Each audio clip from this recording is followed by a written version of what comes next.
নমস্কার। আজ 14 কার্তিক, পহেলা নভেম্বর, শনিবার।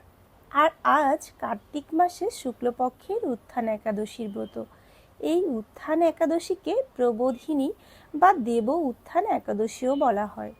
দীর্ঘ চতুর্মাস পর আজকের দিনেই ভগবান শ্রী বিষ্ণু ক্ষীরোদসাগরে যোগনিদ্রা থেকে জাগরিত হন। এই একাদশী পাপনাশিনী, পূর্ণবর্ধিনী, মুক্তি প্রদায়নী হিসেবে খ্যাত। এমনিতে একাদশী চলাকালীন আমি ইস্কন মন্দির থেকে সবসময় প্রসাদ পেয়ে থাকি। তবে এবার যেহেতু একাদশী 2 দিন অনুষ্ঠিত হবে, এজন্য ইস্কনের একাদশীটা রবিবারে।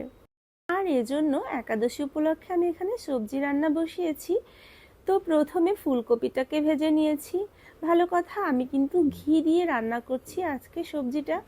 এবং তারপরে আলুগুলোকে ভেজে নিয়েছি, সাথে একটু টমেটো মিক্স করে দিয়েছি। এরপর দিয়েছি পাঁচমিশালি বাকি সবজি। এখানে রয়েছে মিষ্টি কুমড়া, কলা, শালগম, পেঁপে।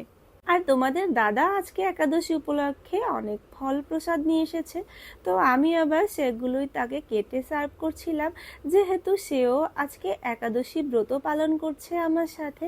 আর এখানে সব সবজিগুলো সিদ্ধ হওয়ার জন্য পরিমাণ মতো জল দিয়ে দিয়েছি।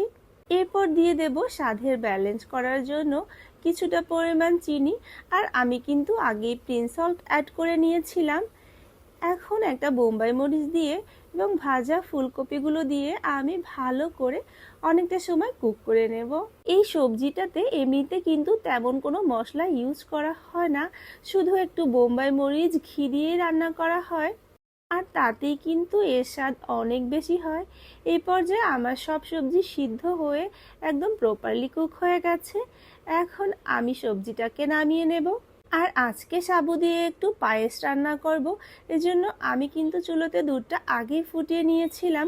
এরপর সাবুগুলো দিয়ে পরিমাণ মতো চিনি দিয়ে আমি রান্না করে নিয়েছি। এখানে আমার সাবুর পায়েসটাও একদম তৈরি।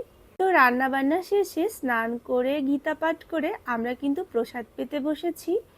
আর এই যে আমার সবজিটা, আসলে আজকে সবজিটা অনেক বেশি রান্না করে ফেলেছি, পেঁপের পরিমাণটা অনেক বেশি দিয়ে ফেলেছিলাম।